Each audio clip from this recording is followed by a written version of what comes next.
தேசிய பாதுகாப்பு விவகாரம் குறித்து மக்களவை எதிர்க்கட்சித் தலைவரான தன்னை பேசவிடாமல் அனுமதி மறுத்தது நாடாளுமன்ற வரலாற்றில் ஒரு இழுக்கு என ராகுல் காந்தி கடுமையாக விமர்சித்துள்ளார்.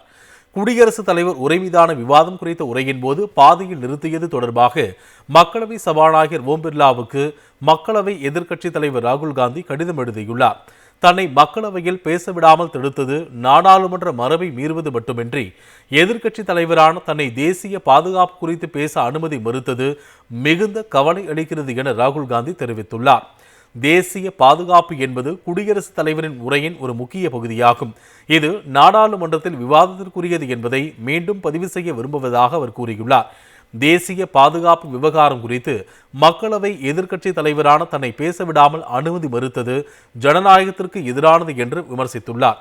ஒன்றிய அரசின் உத்தரவின் பேரில் குடியரசுத் தலைவரின் உரை குறித்து எதிர்க்கட்சித் தலைவர் பேசுவதை தடுக்க சபாநாயகர் கட்டாயப்படுத்தப்பட்டுள்ளார் என்பது நாடாளுமன்ற வரலாற்றில் இதுவரை இல்லாத ஒரு இழுக்கு மற்றும் கரும்புள்ளி என்றும் ராகுல் காந்தி சாடியுள்ளார்.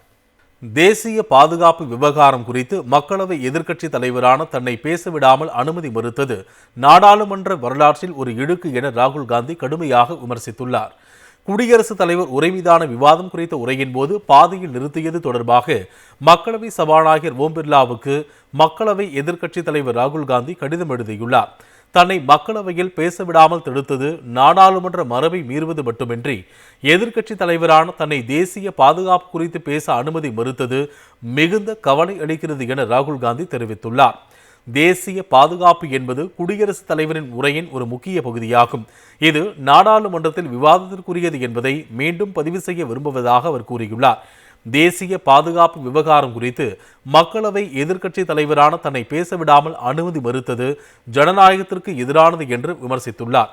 ஒன்றிய அரசின் உத்தரவின் பேரில் குடியரசுத் தலைவரின் உரை குறித்து எதிர்க்கட்சித் தலைவர் பேசுவதை தடுக்க சபாநாயகர் கட்டாயப்படுத்தப்பட்டுள்ளார் என்பது நாடாளுமன்ற வரலாற்றில் இதுவரை இல்லாத ஒரு இழுக்கு மற்றும் கரும்புள்ளி என்றும் ராகுல் காந்தி சாடியுள்ளார்.